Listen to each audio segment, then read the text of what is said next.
যোগিনী একাদশীর মাহাত্ম্য। ব্রহ্মবৈবর্ত পুরাণে আষাঢ় মাসে কৃষ্ণপক্ষের একাদশীর ব্রত মাহাত্ম্য যুধিষ্ঠির শ্রীকৃষ্ণ সংবাদরূপে বর্ণিত আছে। যুধিষ্ঠির বললেন, হে বাসুদেব, আষাঢ় মাসের কৃষ্ণপক্ষে একাদশীর মাহাত্ম্য কৃপাপূর্বক আমাকে বলুন। শ্রীকৃষ্ণ বললেন, হে মহারাজ, সকল পাপ বিনাশিনী ও মুক্তিপ্রদ এই উত্তম ব্রতের কথা বলছি, আপনি শ্রবণ করুন। আষাঢ় মাসের কৃষ্ণপক্ষে একাদশী যোগিনী নামে খ্যাত। মহাপাপ নাশকারী এই তিথি ভবসাগরের পতিত মানুষের উদ্ধার লাভের একমাত্র নৌকা স্বরূপ।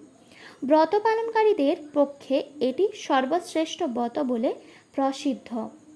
এই প্রসঙ্গে আপনাকে একটি পবিত্র পৌরাণিক কাহিনী বলছি। অলকানগরে শিবভক্তপরায়ণ কুবের নামে এক রাজা ছিল। তিনি প্রত্যহ শিব পূজা করতেন। তার হেমমালী নামে একজন মালী ছিল। প্রতিদিন শিব পূজার জন্য মানস সরোবর থেকে সে ফুল তুলে যক্ষরাজ কুবেরকে দিত। বিশালাক্ষী নামে হেমমালীর এক পরমা রূপবতী পত্নী ছিল। সে তার সুন্দরী পত্নীর প্রতি অত্যন্ত আসক্ত ছিল। একদিন সে তার স্ত্রীর প্রতি কামাসক্ত হয়ে পড়ল। রাজভবনে যাওয়ার কথাও ভুলে গেল। বেলা 2 প্রহর অতীত হলো। অর্চনের সময় চলে যাচ্ছে দেখে রাজা ক্রুদ্ধ হলেন।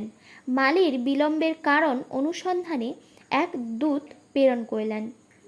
দ্রুত এসে রাজাকে বলল, সে গৃহে স্ত্রীর সাথে আনন্দে মত্ত।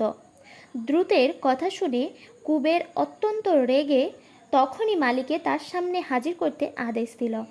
এদিকে মালী কুবেরের পূজার সময় অতিবাহিত হয়েছে বুঝতে পেরে অত্যন্ত ভয় পেল।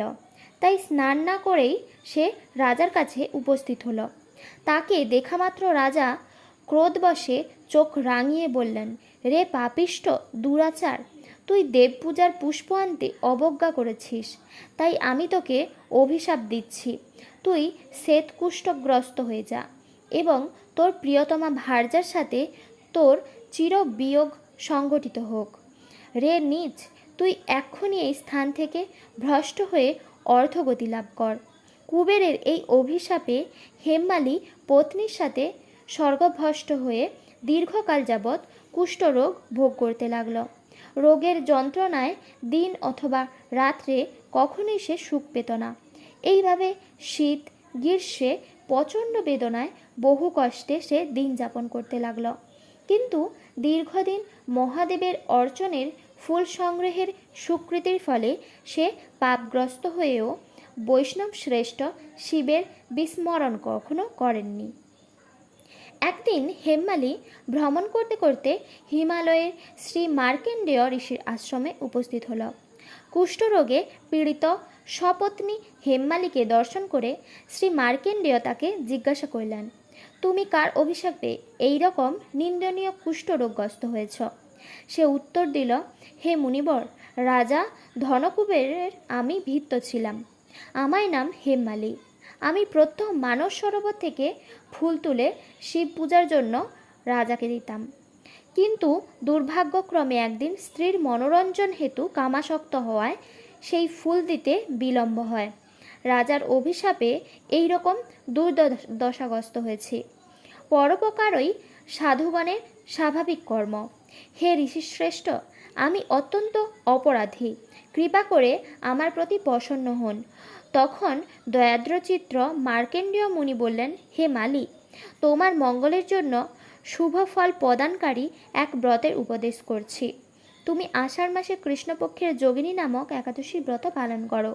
এই ব্রতের পূর্ণ প্রভাবে তুমি অবশ্যই কুষ্ঠব্যাধি থেকে মুক্ত হবে। শ্রীকৃষ্ণ বললেন। ঋষির উপদেশ শ্রবণ করে হেমমালী তাকে প্রণাম জানালো।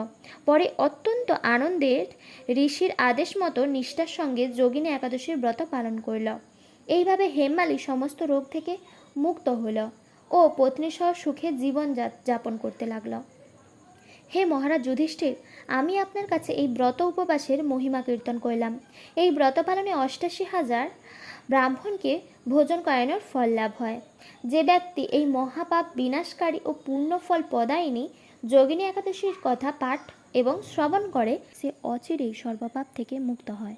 পরের দিন পালনের সময়সূচি। পশ্চিমবঙ্গ 5টা থেকে 9টা 25, দিল্লি 5টা 31 থেকে 10টা 8, বৃন্দাবন 5টা 31 থেকে 10টা 7, উত্তরপ্রদেশ 5টা 20 থেকে 9টা 55, মুম্বাই মহারাষ্ট্র 6টা 8 থেকে 10টা 32, পুনে মহারাষ্ট্র 6টা 5 থেকে 10টা 28, নাগপুর মহারাষ্ট্র 5টা 39 থেকে 10টা 5, চেন্নাই তামিলনাড়ু 5টা 49 থেকে 10টা 6, ভুবনেশ্বর উড়িষ্যা 5টা 14 থেকে 9টা 39, ঝাড়খণ্ড 5টা 8 থেকে 9টা 38, বিহার 5টা 3 থেকে 9টা 36, ছত্তিশগড় 5টা 27 থেকে 9টা 54, শিলং মেঘালয় 4টা 39 থেকে 9টা 11, গুয়াহাটি আসাম 4টা 38 থেকে 9টা 11, আগরতলা ত্রিপুরা 4টা 45 থেকে 9টা 11, মিজোরাম 4টা 40 থেকে 9টা 9, মণিপুর 4টা 32 থেকে 9টা 3, নাগাল্যান্ড 4টা 27 থেকে 9টা, সিকিম 4টা 48 থেকে 9টা 25, উত্তরাখণ্ড 5টা 19 থেকে 9টা 58, হিমাচল প্রদেশ 5টা 23 থেকে